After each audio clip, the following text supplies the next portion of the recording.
Renee and I moved here in 2010. So it was when Renee had just graduated from pharmacy school. It was 2010. I was working as a pharmacist in Enid, Oklahoma at the time at Chevy Prescription Shops. And we got the opportunity to buy the stores in Winfield and our city. So we bought two at the same time. So it was kind of a crazy time for us because Renee was 9 months pregnant.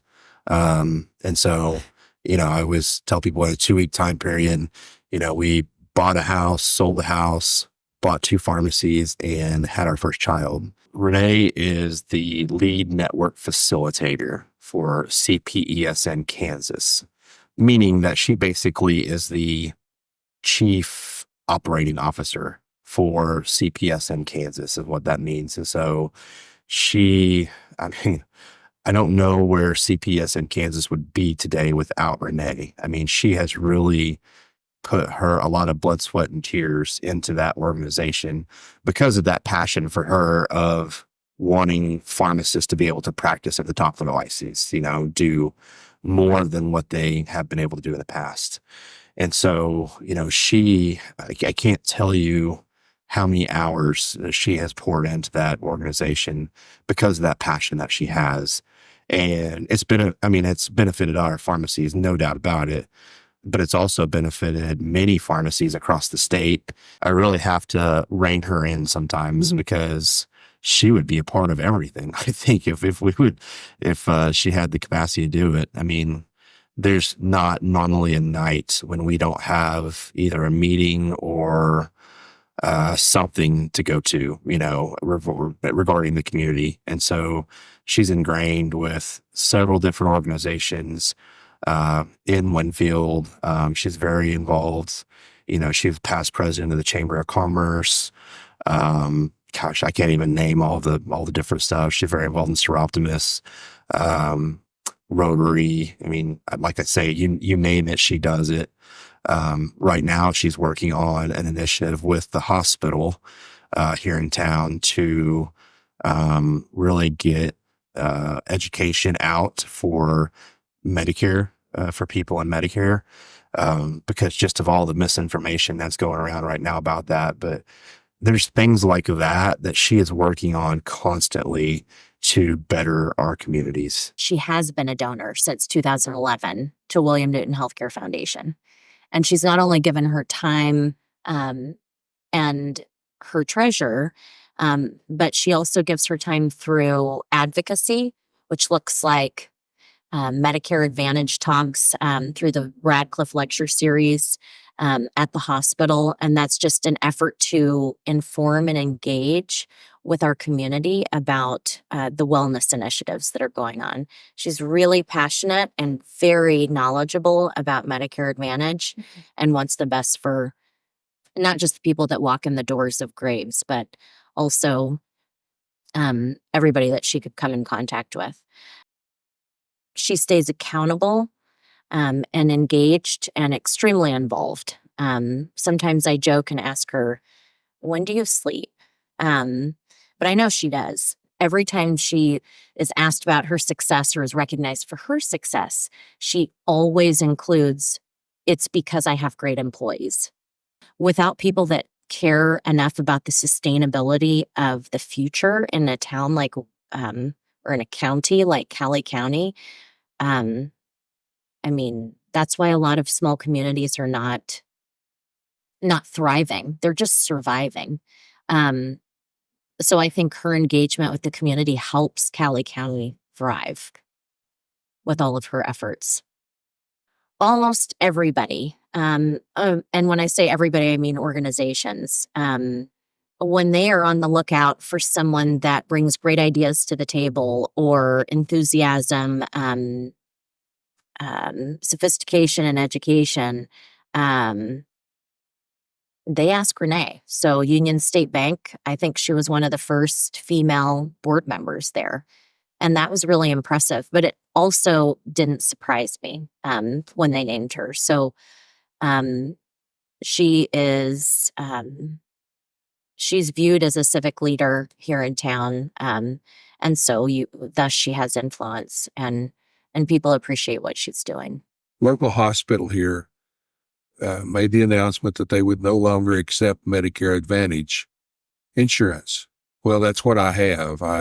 My employment pays for it, my previous employment. So I've always had that. Well, that concerned me.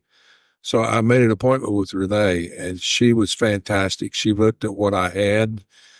She reviewed everything. She came back.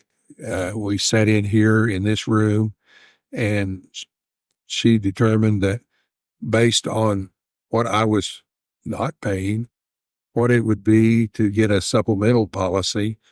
I have diabetes. I take insulin. She took all of that in and suggested that I just stay put. And that's what I did. And that was probably I was really torn when that announcement was made, because I thought, golly, I don't have any insurance. But she resolved all that concern that I had. And that took a tremendous load from me. I knew Renee. I trusted her. And that's a big thing. To me, talking insurance, did somebody have an ulterior motive or not?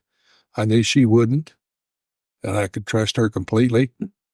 And so I tried doing it on my own, and that was a horror show because there's too much involved, too much. I used to understand it, but I don't anymore. It's gotten away from me. And so like I said, I trusted her, and she did me right.